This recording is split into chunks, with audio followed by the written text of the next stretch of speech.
Welcome to Sightseeing Japan, the podcast where we explore the land of flower viewing. I'm Paul Bresson. And I'm Jason Nealing. And today, we got a pretty fun topic. We're talking about cherry blossoms. Those pretty pink flowers that you've probably seen, known in Japanese as Sakura. They are famous around the world as a symbol of Japan and are even considered the national flower of Japan. So in this episode, we're going to talk a bit about how these flowers tie into Japanese history, their culture, their identity as a nation even. And we're even going to see how they relate to Japanese philosophy and religion. Like, this stuff goes so much deeper than I expected. Yeah, and I was interested to learn that the sakura actually produces edible fruits. They're just not very good. And you shouldn't eat a lot of them because you might get upset stomach. They have a light fragrance too. So when you're out enjoying viewing the sakura, you might be able to smell them a little bit too. Speaking of viewing the sakura, hanami is something we're going to be talking about a lot this episode. Can you explain that one to us, Jason? Sure. So the word hana in Japanese means flower. And mi comes from the verb miru, which is to look. I didn't know that. Yeah, so hanami is just looking at flowers, basically. All these Japanese words make so much sense. I know. English so much does logic. not often make sense. Yeah. Yeah, so each spring, as early as in January in Okinawa, these blossoms start blooming. In March, in the southern main islands around Kyushu, and then in early May, further north, got all these blossoms popping up, and people all over the country will gather in parks to admire the flowers in this event known as hanami. It's highly anticipated every year. People plan for it, and they watch the weather forecast. Yeah, I mean, these days, there are so many websites that will track exactly when the flowers are blooming, because it changes every year. Yeah, and it's for each little section of Japan. Mm-hmm. You know, like in this city today and the next city tomorrow. Mm-hmm. That's pretty cool. Yeah, and the flowers are only in bloom for about a week or two, so it's important to make sure you know when it's coming so you can get out there. And so during that time, the parks are going to be packed with people. I mean, so many people sitting on blankets, having picnics, drinking is a big part of it for a lot of people. Have you ever done hanami? Is that how you say it? Have you done hanami? Have you mead the hana? I have not. Still haven't made it to Japan in the spring. Most of my trips were in fall or the very end of summer. Okay. Got to get there for that eventually. So I'd heard about these trees a long time ago. You know, I mean, everybody's heard of the cherry blossoms. Yeah. But there was a lot I didn't know. Like, I wanted to know more about the trees. What's going on with these trees? Because you hear cherry blossoms. Are these cherry trees? Like, are they making cherries? And Paul, you already mentioned that they do make small cherries, but they're not the trees that make the cherries that you'll buy, like, at the grocery store. Right. So, to get a little technical here, the cherry blossom is a flower that is created by certain species of trees in the genus called Prunus. And there are a bunch of different types of trees in this genus. Other trees also in there are like plum trees or peach trees or nectarine trees, even almond trees. So a lot of fruit trees in this genus. Are almonds a fruit? Apparently they are. Well, I mean, the almond, the part that you eat, is it a seed? There's a fruit around the almond, isn't there? Almonds are weird. I don't know. I didn't research almonds for this episode. But it's interesting to me that a nut's coming out of a fruit tree. Yeah. Well, I mean, I don't know if you could. All right. I don't know if you can call it a fruit tree. Paul, you're making us sound like we don't know what we're talking about, because we don't know what we're talking about. Well, we research almonds. Yeah, we're not almond experts. I'll have to research almonds later. Okay. You can come back in a later episode and fill everybody in on that. But so there are a lot of different species of sakura trees. I heard there were 200 varieties being cultivated. Is that species, though? Because within each species, there can be cultivars as well that have different characteristics. It's varieties, so it might not be species. Yeah. I'm not sure how they determine what's a cultivar and what's a new species, but I feel when you start messing around with the genetics and stuff and the crossbreeding, it's a weird fuzzy line between new species or just a different variety of an existing species. Yeah, probably. But regardless, all these different varieties can have slightly different flowers, different colored flowers, different numbers of petals, different shaped branches. There are some Sakura trees that are almost like weeping willow kind of things, like they have dangly branches. Yeah, those ones look pretty cool. Yeah. But in general, most of these trees grow to about 20 to 30 feet tall. One of the most well-known species is the Japanese cherry. The species is called Prunus cerulata. And there are a bunch of different cultivars of this, and they can have different colored flowers that range from like bright pink to almost like pure white. A lot of variety. Another very popular one we have mentioned before on the podcast. You remember, Paul? No. Talking about the Some Yoshino. One of the white flowers or nearly white flowers. Yeah, just a tinge of pink. Yeah. Did that name seem familiar, though? No, I have no recollection.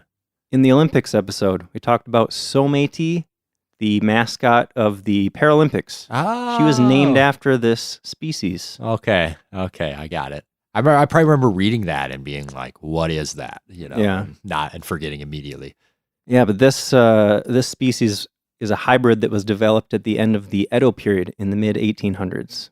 Okay. Now it's super famous. I've also seen pictures of mountains covered in wild sakura trees, and they call those yamazakura. Yama means mountain, sakura, cherry blossom, wild mountain trees. That's cool. Yeah.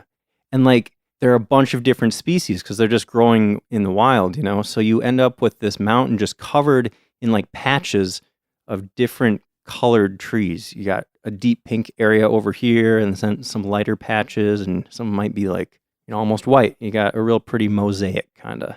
How cool would it be hiking through the mountains and just stumbling onto a patch of blooming wild sakura trees? I know, it'd be magical. And then you find another patch that's different and then another one. Yeah, especially with all these little petals raining down on you. Yeah, and just the petals ground is everywhere. covered. It'd be awesome. Oh, yeah. There are even some species known as fuyuzakura. Fuyu is winter. So these are winter sakura that actually bloom in the fall and continue to bloom sporadically throughout the winter. Isn't that awesome? That's cool. I didn't know that. Yeah. Thanks for dropping that one on me. No problem. So cherry trees grow rather quickly, but they don't live super long. Mm-hmm. So you got to plant new ones.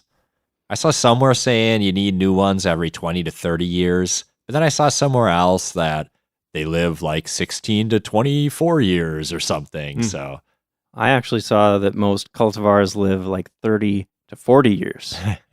So yeah, maybe if you take good care of them, they last longer. Yeah. Maybe it's the wild ones that only live 20. Maybe. But yeah, you gotta get new ones from time to time. Yep.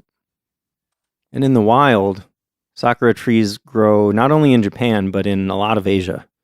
You can find them in Taiwan, Korea, China, India, even in the Middle East. There are several countries over there that have wild sakura trees. That's cool. Yeah.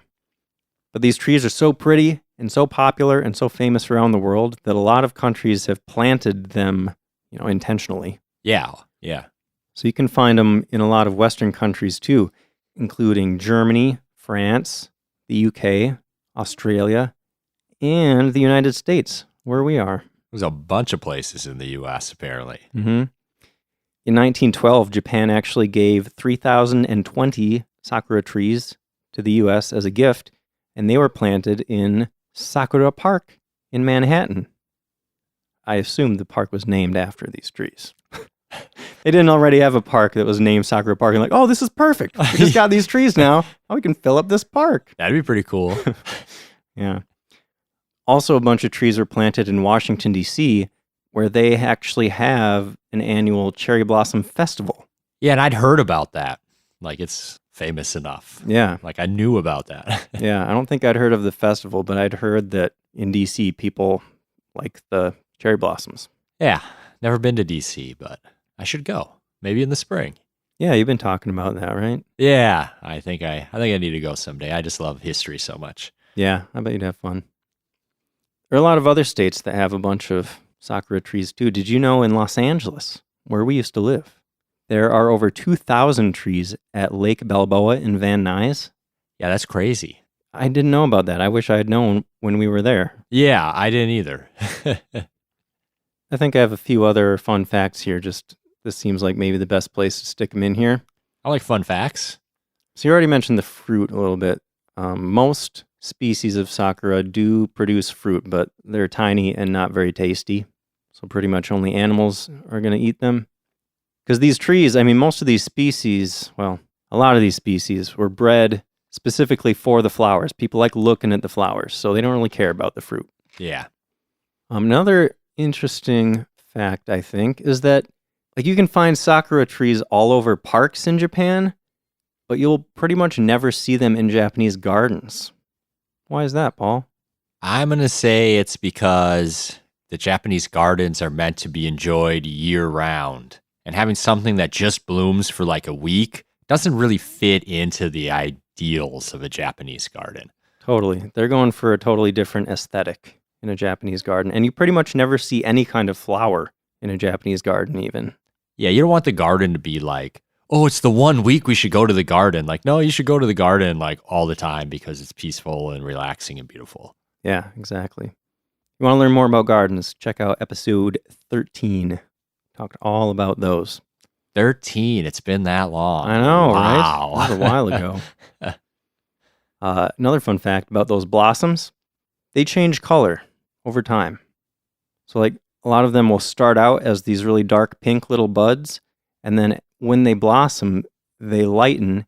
And between that time and the time when they start falling off the tree, they'll get lighter and lighter so that they're the lightest when they're falling off the branches. That's pretty cool. Mm-hmm. I mean, if you go view them a couple times, you can kind of get different views. Totally. That's awesome. Yeah.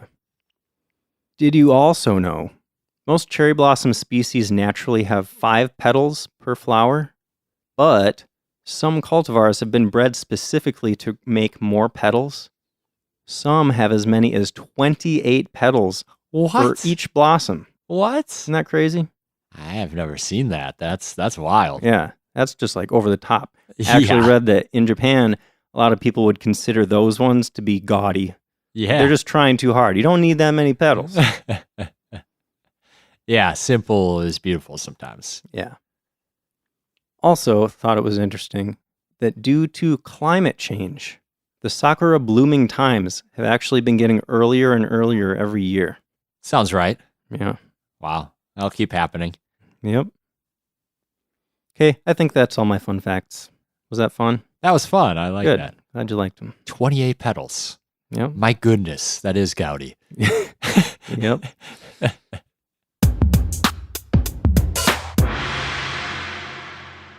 So now that we know what is up with these trees, let's talk history.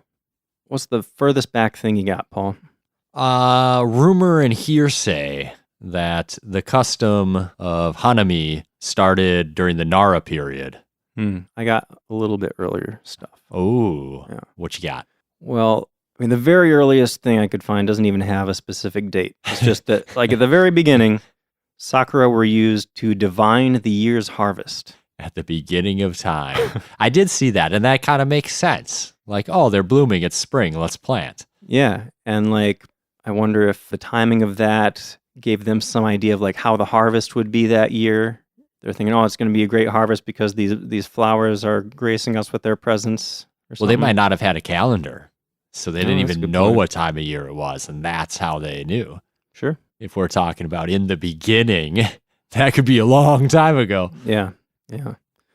Also, in a book we have talked about before, the Nihon Shoki, a book from the 8th century, they actually mention Hanami festivals being held as early as the 3rd century. Oh, wow. Yeah, but that was so long ago. And the Nihon Shoki, there's a lot of stuff in there that seems to kind of blend historical facts with mythology. And this book was written, 500 years after they're saying these festivals happened. So who knows, right? Yeah, right. But yeah, it seems like the most reliable sources say that the custom of hanami started in the Nara period, like you said, which was between 710 and 794. But at the time, it looks like what they were actually looking at were plum blossoms. Yeah.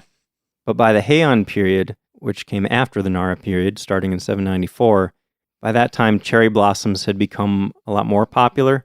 So at that point, hanami was related to the cherry blossoms specifically. Yeah, and Emperor Saga in the Heian period, it was known to hold flower viewing parties with feasts underneath the trees for the imperial court in Kyoto. Sounds luxurious. Yeah. So that's like definitively it was practiced then. Yeah. And it started in the imperial court. And later during the Warring States period, samurai started doing it as they developed as a class. And then eventually in the Edo period, commoners started enjoying it as well. Yeah. Kind of how it always seems to go, right? It's the pattern. Yeah. Yep. Also, back in the Heian period, Sakura started showing up in poetry. Yep. They were so popular that from the Heian period on, in these two major forms of poetry, haiku, which you probably heard of, and waka, which maybe you haven't heard of, hana, that word for flower in Japanese, was understood to refer to the Sakura specifically.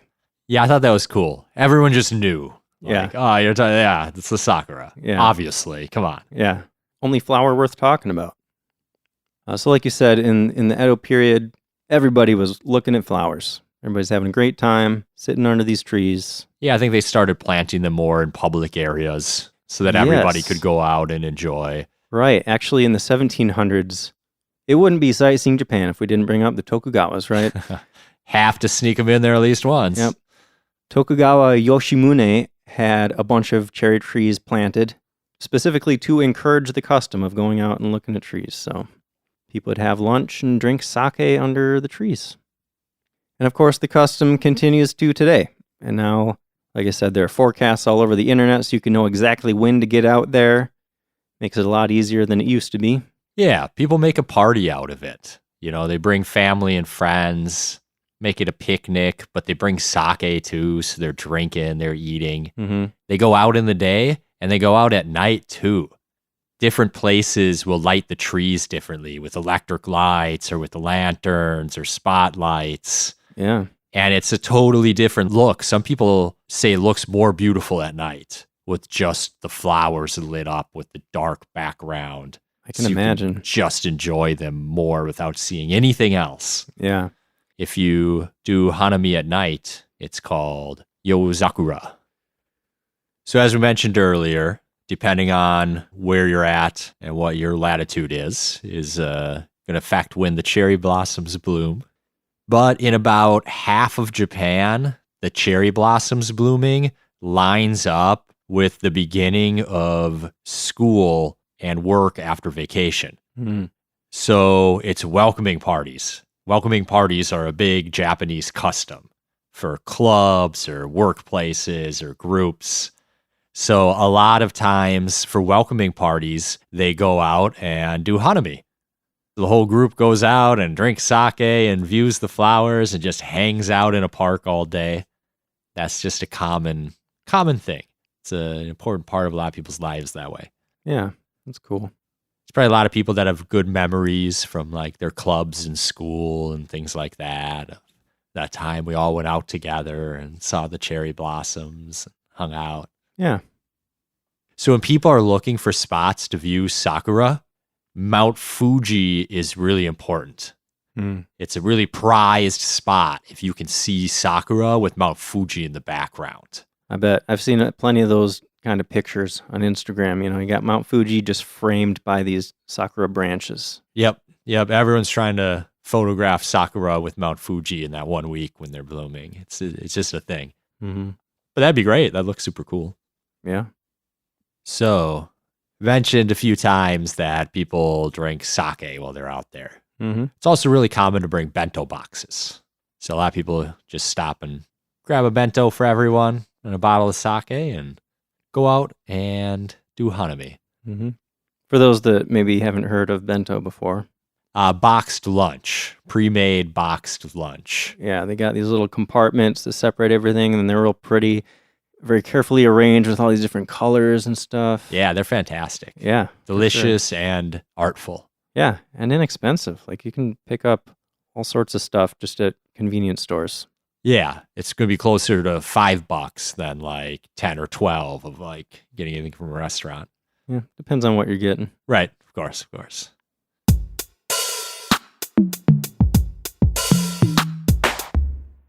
Let's talk about the cultural significance of these flowers because there is so much symbolism behind these things.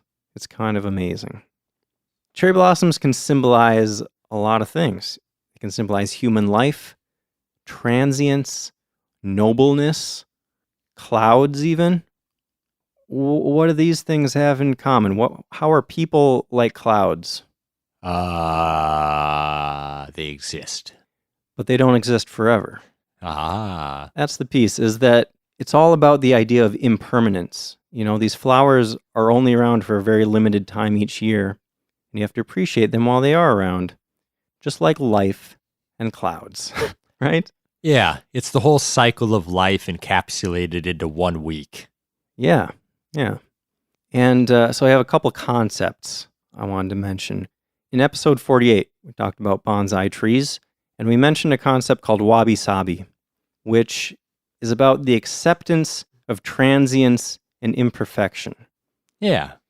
There's a related concept called mono no aware, which translates to something like an empathy towards things or a sensitivity to ephemera.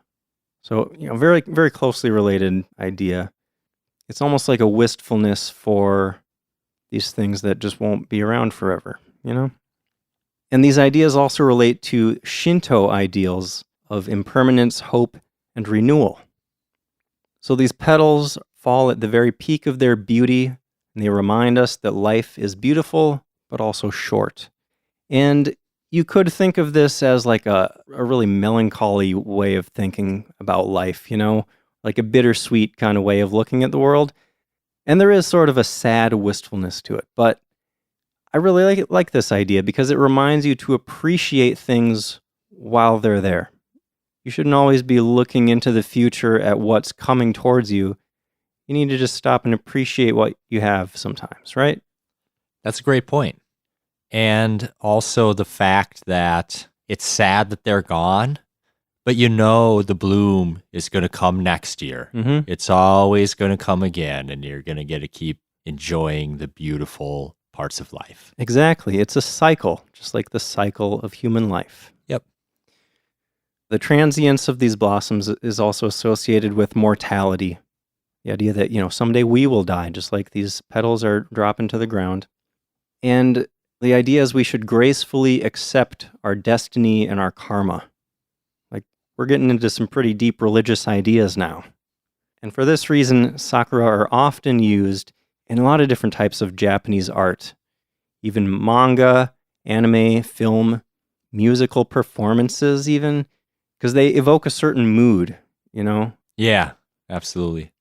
And you can find sakura all over all sorts of stuff in Japan, like consumer goods. We've talked about kimono. Sakura is a common pattern on kimono. Yeah, advertisements. Yeah, dishes. I mean, almost anything you can imagine, you could find a version of that thing with sakura on it. Yeah, probably wallpaper. Yeah. Everything. Yeah. So I mentioned earlier that you probably don't want to eat the fruit Mm-hmm. that sakura trees make, but you can eat the flowers.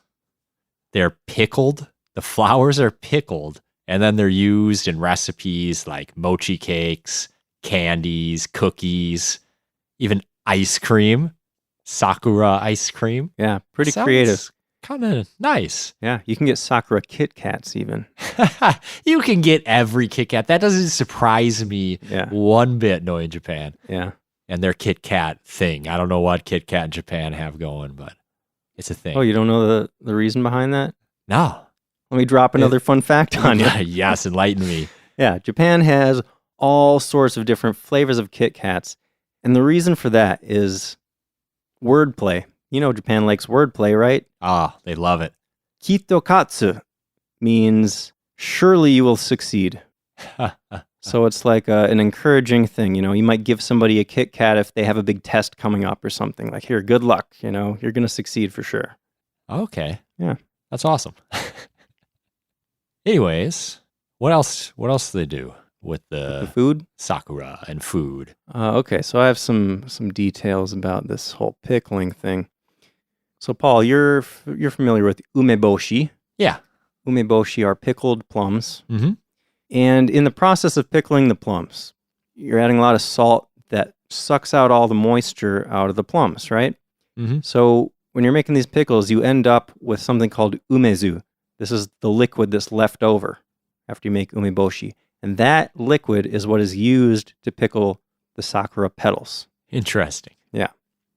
So once you have the pickled blossoms, you can use them in wagashi, which are traditional Japanese sweets.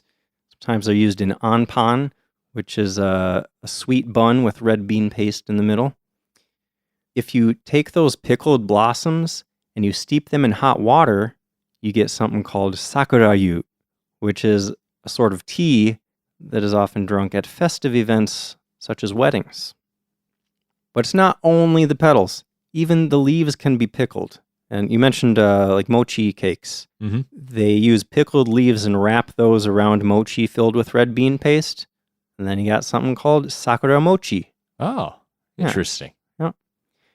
And like you said, usually you don't want to eat the fruit from the trees because they're small and bitter and not fun. But I did see that you can actually de-seed those and then process them as preserves.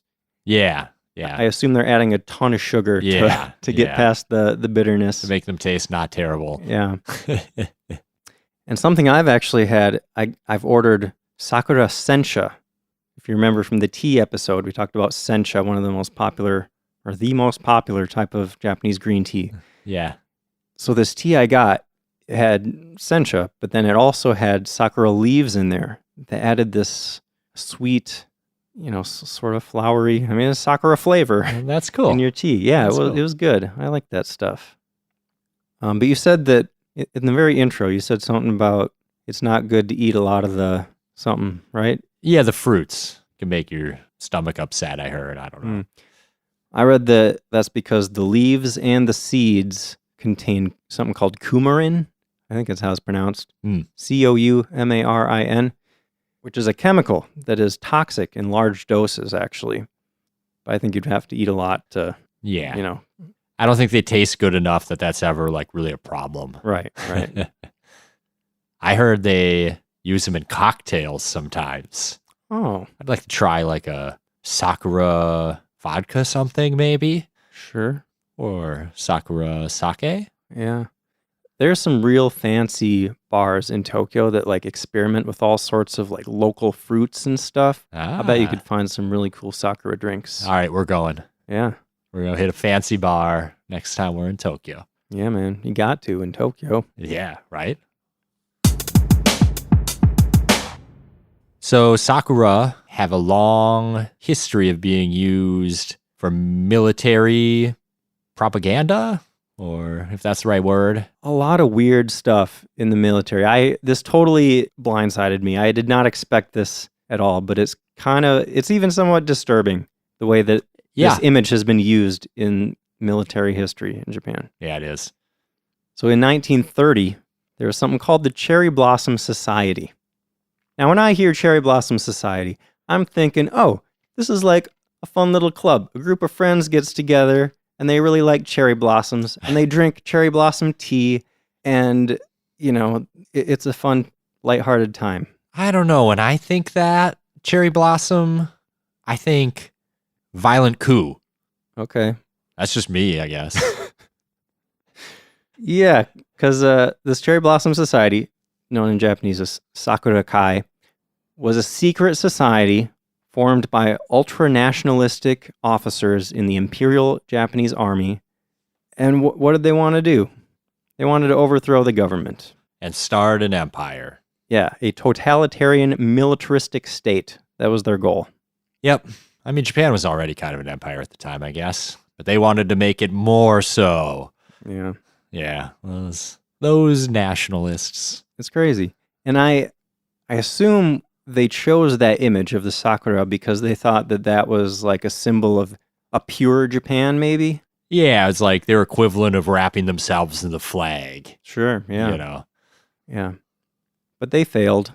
Their leaders were arrested in 1931, so they didn't get too far. What about in World War II? What was going on then? The cherry blossom was used to motivate the Japanese people and stoke nationalism and militarism among the populace, help them with the war effort. Mm-hmm.